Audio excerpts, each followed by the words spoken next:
समाजाचे आराध्य. चला आता शांत आपली घंटी संध्याकाळी वाजते, दुपारची घंटी वाजत नसते. शिवाजी महाराजांना शांतता वंदन करून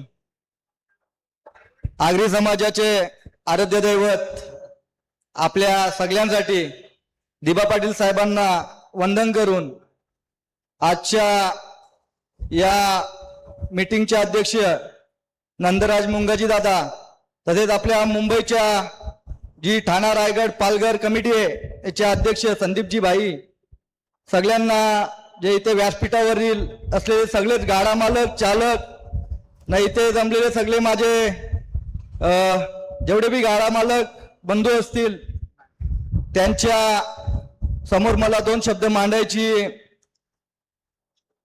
संधी मिळाली. भाऊ, तुम्ही माईक समोर थांबा, मला काही प्रश्न करायचे आहेत.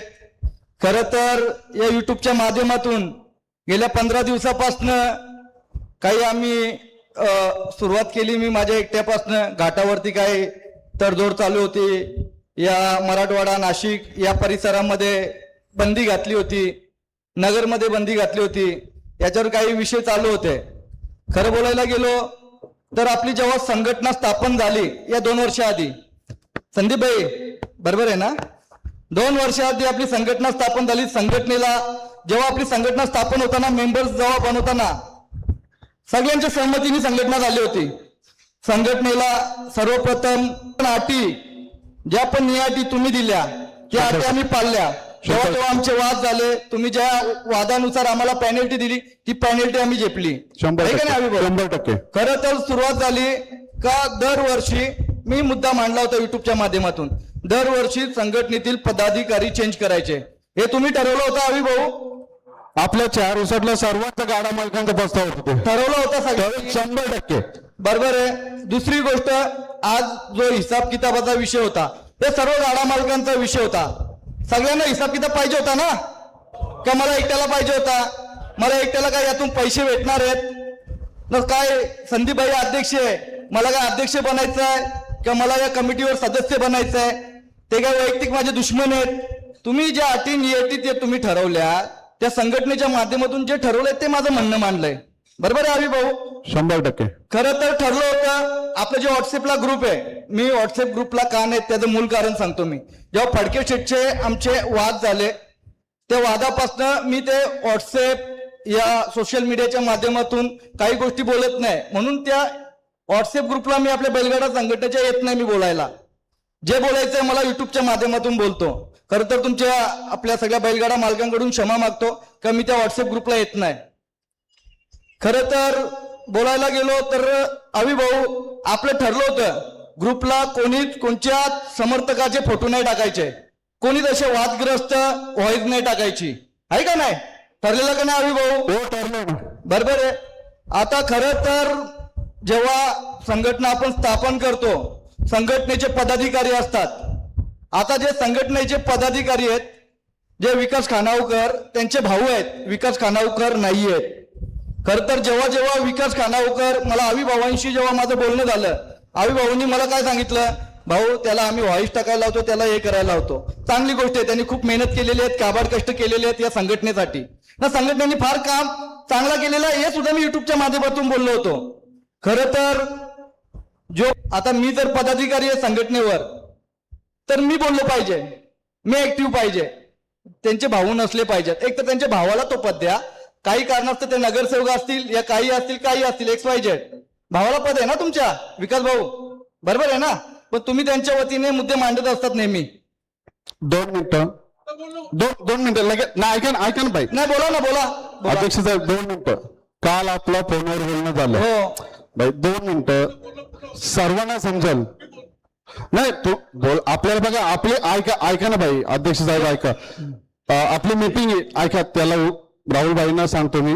आपला जो काल फोनवर बोलणं झालं, विकास भाऊचा जो विषय निघाला, तो विषय मी पूर्णपणे क्लिअर केला. हे 12-13 जण कमिटीवर आहेत, हे सर्व प्रस्ताव पास करतात आणि विकास भाऊंना ग्रुपवर टाकायला सांगतोय. हे ऐका, हे आम्ही सांगतो त्यांना टाकायला. ते नाही स्वतः टाकत. मी तुम्हाला कालच फोनवर ते आम्हाला सांगितलं. माहित नव्हतं ना, बाकीच्यांना पण माहित पडू द्या ना. आता सचिन शेठ कसे बोलले तुला अधिकार नाहीये, बोलले ना सचिन शेठ. बोलले अधिकार नाहीये त्यांना. ऐका 2 मिनिटं. तुम्ही ही व्यथा मांडली का तुमची, त्यांच्या वतीने नाही मांडली, बरोबर आहे ना. पण आता हे जे बोलणं आहे ते क्लिअर झालं का नाही, त्यांचं पिक्चर क्लिअर झालं 2 मिनिटं. विकास कानावकर जे ग्रुपवरती निर्णयासाठी देतात हे आमच्या कमिटीनुसार, हे सर्वांना मान्य असेल तर हातवर करा, नसेल तर काही नका. मान्य आहे सर्वांना? ओके, तो विषय झाला सर. हो, जेव्हा बैलगाडा मालक चुकतो त्यांना पेनल्टी दिली जाते, प्रत्येकाला पेनल्टी दिली जाते. जो चुकतो त्याला पेनल्टी देणंच आहे ना. संघटना आहे तर बैलगाडा क्षेत्र आहे, 100%. बरोबर आहे ना. जेव्हा संघटनेचाच एखादा पदाधिकारी चुकतो मग त्याला काय पेनल्टी असली पाहिजे. तुम्ही सांगा संघटनेचा कुठला पदाधिकारी चुकलाय त्याची आता लगेच 5,000 रुपये फाईन लावतोय, जी सर्वांनी लावली होती. मी काय बोलतो, व्हॉट्सअप ग्रुपला तुम्ही सगळे लोक आहेत, मी व्हॉट्सअप ग्रुपला नाहीये ना. त्या व्हॉट्सअप ग्रुपला मी का नाही बोलायला त्या सगळ्या गोष्टी तुम्हाला सोशल मीडियाच्या मार्फत या मीटिंगच्या मार्फत मी तुम्हाला सांगितला. पण मला त्याचा जाब विचारला तुम्हाला. आता मी पदाधिकारी चुकला तर मी बोललो का कोणी चुकलाय, चुकल्यानंतर तुम्ही अटी नियम काढल्या ना, तुम्ही ठरवला ना कोणाचे कुठल्याच समर्थकाचे पोस्टर नाही टाकायचे, वादग्रस्त व्हॉइस आपली टाकायची नाही, ते संघटनेने ठरवलेलं का नाही, संघटनेने अटी नियम काढलेले का नाही, त्या गोष्टी झाल्या ना भाऊ. 1 मिनिट दादा, 2 मिनिटं. मी काय होतं, राहुल भाईंचा पूर्ण होऊ द्या, नंतर आपण हे करू. तुम्ही शांत बसा, तुम्ही बोलू नका. माहित घ्या. आवी भाऊ, त्याला काय पेनल्टी दिली पाहिजे, मग पदावरून काढला गेला पाहिजे या त्याला काय पेनल्टी दिली पाहिजे. 2 मिनिटं. सगळ्यांना कळू द्या ना भाऊ. ऐका ना, हा, सर्व गाड्या मालक आहेत, सर्व पदाधिकारी आहेत, नेमकं विषय काय आहे ते क्लिअर बोला. आता या येत्या 6-7 दिवस झाले आमचे. आता मी वैयक्तिक माझे मत मांडले युट्यूबच्या माध्यमातून. बिनधास्त. बैलगाडा संघटनेचे अध्यक्ष आहेत संदीपभाई माई, त्याच्यानंतर जे पदाधिकारी आहेत, मी युट्यूबच्या माध्यमातून सोशल मीडियाच्या माध्यमातून 2 माझे मी गोष्टी काय आहेत, जे एक तर पहिली गोष्ट हिसाब किताब सगळ्या बैलगाडा मालकांना जे पाहिजे होतं ते मांडलं. दुसरी गोष्ट, हे नेहमी 10 वर्ष पण अध्यक्ष राहिले, मला काय अडचण नाहीये. ऐका ना, नको तो तुमचा प्रश्न राहिला, पण मी तुम्हाला सांगतो, तुम्ही जे ठरवता ना ते ठरल्याप्रमाणे चाला ना. तुम्ही लगातार बोला 10 वर्ष, माझा काय तो दुश्मन नाहीये का, त्यांच्याशी माझे कुठले वाद आहेत का काय आहेत. आम्ही जेव्हा बैलगाडा क्षेत्र चालू नव्हता, संदीप भाई, प्रत्येक वेळेस आपण खांद्याला खांदा लावून होतो का नाही. प्रत्येक घाटापासून खालपर्यंत, मुंबईपर्यंत. आवी भाऊ, आज मी माईक घेऊन का बोलतोय, मी प्रत्येक क्षणाला तुमच्या सोबत होतो, प्रत्येक मिटिंगला तुमच्या सोबत होतो. मला जे संघटनेने ज्या मला कधी पावती पण सांगितली, माझ्या वतीने माझी जी अवकाद आहे त्या अवकादीप्रमाणे मी पावती पण देत होतो. जेव्हा बैलगाडा उत्सव झाला, उसटण्या अड्ड्याला शर्यती बंदीचा काळ उठला, बंदीच्या काळानंतर आपला उत्सव झाला, त्या उत्सवांच्या माध्यमातून तुमच्या सोबत खांद्याला खांदा लावून होतो ना. होते. तुमचे जे विचार मला पटले ते विचार मी तुमच्याकडे मांडले. ज्या गोष्टी मला माझ्या डोक्यातून मला ज्या आवडल्या नाही, या संघटनेच्या माध्यमातून जे पदाधिकारी आहेत त्यांच्या कुठल्या गोष्टी खटकल्या त्या मी तुमच्याकडे मांडल्या. त्याच्यानंतर आता हे विषय बाजूला राहिले. एक बैलगाडा मालकांचे भरपूर सारे बैलगाडा मालक आहेत आपले मुंबईचे. जेव्हा मुंबईचे बैलगाडा मालक घाटावरती जातात पिकअप घेऊन, आताच्या घडीला बिनजोडला, कारण की हे 4 महिने आता पर्यटन मंत्री आहेत काय, प्रताप सरनाईक आहे का नाही, तर त्या प्रताप सरनाईकांना येणाऱ्या 2-4 दिवसांनी आपल्याला एक अर्ज द्यायचा आहे का जे बैलगाडा मालक आमचे आहेत त्यांना खूप त्रास भोगावा लागतो. इथून नुसतं आपण पहिला टोल नाका गाठल्यानंतर ते पोलीसवाले हवालदार आपल्याला अडवतात. त्यांच्या म्हणण्यानुसार ते लोक 1000, 2000, 3000, 5000 पर्यंत पावती पाडतात. मग या गोष्टी बैलगाडा मालकांसाठी आपल्या फ्रीमध्ये झालेल्या पाहिजेत. यासाठी जे बैलगाडा मालक असतील, जे पदाधिकारी असतील आपल्या याच्यावरती, सगळे एकत्र मिळून 2 दिवसांनी मी ठरवलेलं आहे, ज्याला कोणाला यायचं असेल सोबत त्यांनी येऊ शकतात.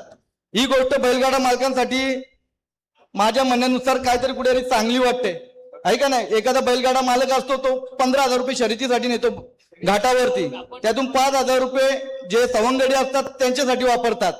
मग ते 5,000 पण जर ते पोलीसवाल्यांना जात असतील, मग कुठेतरी आपल्या बैलगाडा मालकांसाठी या सगळ्या गोष्टी आपण चांगल्या बघितल्या पाहिजेत. आणि जेव्हा जेव्हा माईक भेटतं तेव्हा बैलगाडा संघटनेच्या माध्यमातून प्रत्येक टायमाला एकच जेव्हा मिटिंग असतात या मुंबईमधून एकच राहुल पाटील वादग्रस्त प्रत्येक वेळेस आमचे म्हणणे मांडायचे बैलगाडा मालकातून असा कोणच म्हणाला नाही. म्हणून मी म्हणणं आमचं म्हणणं जे असतं ते मांडायचे आम्हाला अधिकार नाहीये का? 100% डॉक्टर बाबासाहेब आंबेडकरांनी सगळ्यांना संविधान सेम दिलेलं आहे. 100% मग जर सर्वांना आम्ही म्हणणं मांडलं तर आम्ही वाईट झालो. नाही. कोण वाईट झालं? कोण वाईट झालंय? आपण सर्व एक आहेत आणि एकच राहणार आहेत. आता या 2-3 दिवसाआधी भाऊ आमचे जुने वाद काढले बाहेर, कुठपर्यंत योग्य आहे?